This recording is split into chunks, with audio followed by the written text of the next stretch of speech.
169번째 질문입니다. 제가 수행자가 꿈에서 깰 수 있을까요? 불멸 2권 269페이지 본문입니다. 스님께서 이 모든 게 꿈이고 환상이라고 하셨는데요. 답변입니다. 소승이 그런 말을 한 것이 아니라 세상이라는 것을 이룬 재료나 법칙이 환상이라는 것을 깨달아야 한다는 것이다. 지금이라고 하면 이미 지나갔고 다시 지금을 말하려고 생각만 해도 지나갔으니 과연 이런 지금을 있다고 할 수 있을까? 사라진 것은 어디에 가서 쌓이고 새로운 지금은 어디서 오는가? 사나 돼지가 이렇게 찰나에 사라지고 새로운 모습으로 변화하는데 과연 이것들의 재료가 있는 것으로 이루어졌을까? 이렇게 찰나에 생멸하는 것이 지금까지 흘러왔어도 아직 계속되고 있는데 이 법이 언젠가는 종말이 올까? 마음 없이는 있을 수 없는 이 환상들이 사라질 수 없는 마음에서 영원히 사라지는 날이 있을까?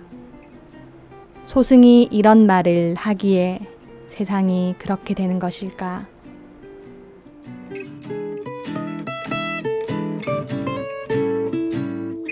질문입니다. 그렇다면 우리는 마냥 행복한 꿈을 꾸면 되는 것일까요? 아니면 그 꿈에서 깨어남이 필요한 것일까요?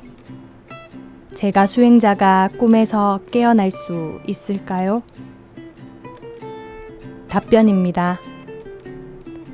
세상이 모두 꿈이고 나 수행자는 꿈속의 주인공, 모두가 꿈이다. 세상도 나도 수행자도. 그리고 잠을 자며 꾸는 꿈은 혼자 꾸는 꿈이며 시공을 초월한 꿈이다. 그러나 생시, 현실이라는 꿈은 여럿이 공동으로 꾸는 꿈이며 시공에 매여 있는 꿈이다. 별업의 과보와 동업의 과보를 말한다.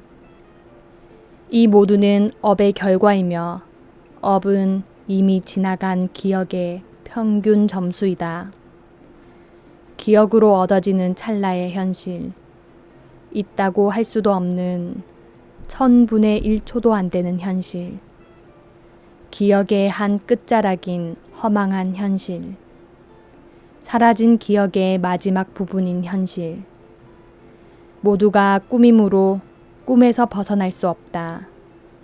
온 우주의 법칙이 꿈의 법칙이라는 말이니 어찌 우주를 벗어나겠는가?